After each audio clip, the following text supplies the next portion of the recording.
Hai, dan saat ini kalian sedang menyaksikan channel Anime and Entertainment.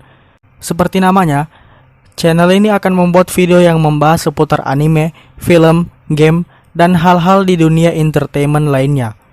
Jika kalian tertarik terhadap hal-hal tersebut, maka subscribe channel ini dan nyalakan notifikasi untuk tahu kalau channel ini upload video baru. Dan ditambah lagi kami upload hampir setiap hari, jadi rutin kami akan menemani dan menghibur kalian. Selamat menonton.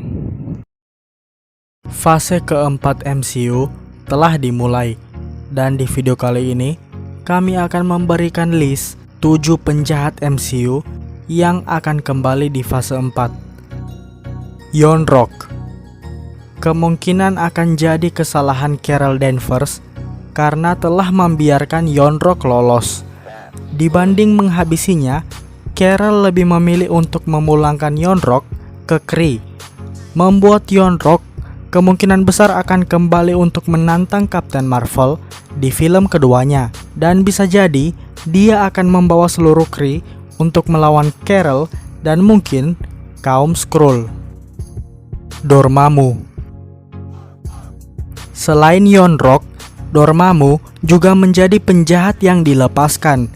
Rencana Dormammu untuk memakan bumi digagalkan oleh Doctor Strange dengan bantuan Time Stone, yang membuat Dormammu terjebak ke dalam lingkaran waktu tiada akhir yang akhirnya membuat dia menyerah dan mundur dari bumi. Dengan Time Stone yang sudah tidak ada, membuat Dormammu menjadi tidak takut lagi dengan Strange.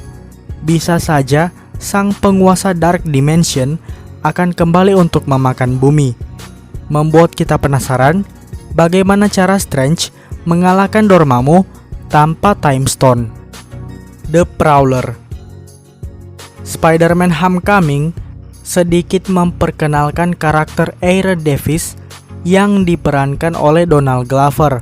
Di komik, Aaron Davis merupakan identitas dari penjahat yang bernama Prowler. Prowler bukanlah musuh dari Spider-Man Peter Parker, melainkan Spider-Man milik Miles Morales, yang dimana Aaron Davis diceritakan sebagai paman dari Miles Morales. Di film Spider-Man Homecoming, karakter ini sempat menyebutkan kalau dia punya ponakan, yang pastinya itu adalah Miles Morales. Bukan tidak mungkin di masa depan, Spider-Man Peter Parker Tom Holland akan digantikan oleh Miles Morales, dan The Prowler akan menjadi penjahat utamanya. Aisha. Aisha dari Sovereign punya dendam yang belum terbalaskan ke kelompok Guardians of the Galaxy. Kerjasama mereka justru dilanggar ketika The Guardians mencoba mencuri baterai Anulax dari Sovereign. Aisha sempat menyewa kelompok Ravagers untuk menangkap The Guardians, tapi sayangnya usaha mereka gagal. Di post-credit scene Guardians of the Galaxy Volume 2, Aisha yang sudah stres diperlihatkan menciptakan senjata baru untuk melawan para Guardians. Dia memanggilnya sebagai Adam, yang pastinya adalah karakter komik, yaitu Adam Warlock, salah satu superhero terkuat milik Marvel. Menarik melihat bagaimana Warlock akan diperintahkan melawan The Guardians, dan bagaimana dia nanti akan berpindah ke sisi baik. The Leader.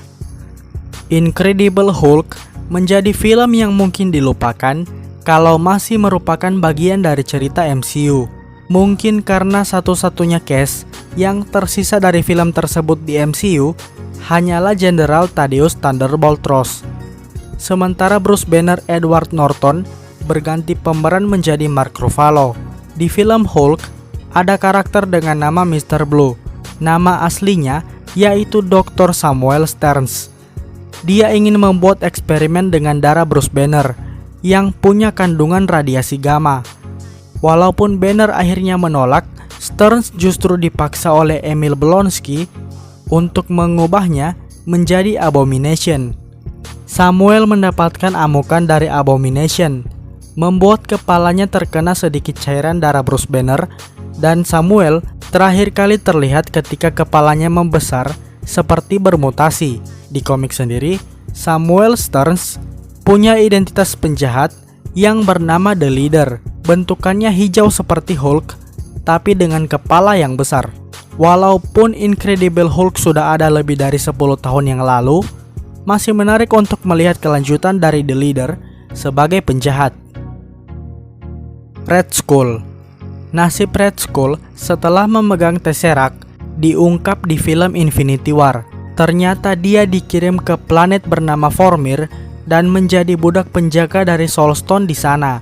Tetapi masih jadi pertanyaan, apa yang terjadi pada Red Skull setelah Soul Stone diambil oleh Thanos? Apakah dia mati atau malahan dia bebas dari kutukan Soul Stone?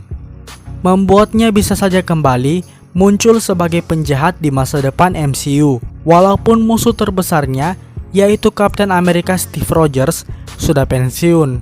Mungkin saja Captain America baru yang akan melawan Red Skull. Loki.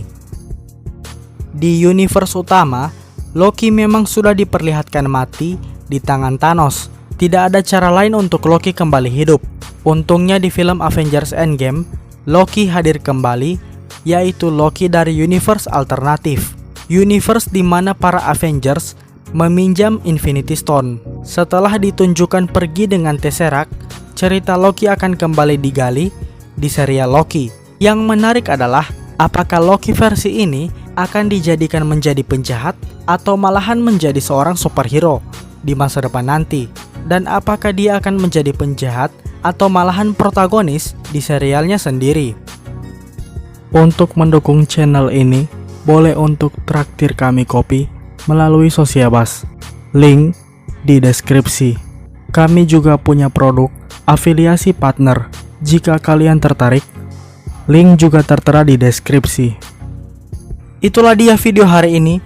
Jika kalian merasa video ini membuat kalian tertarik, maka silakan like. Dan jika kalian merasa ada yang kurang atau tidak menyukai video ini, silakan utarakan di kolom komentar di bawah dan tekan tombol dislike. Buat yang belum subscribe, silakan subscribe jika tertarik dengan hal seputar anime, film, game, dan dunia entertainment lainnya. Dan sampai jumpa di video berikutnya. Ciao.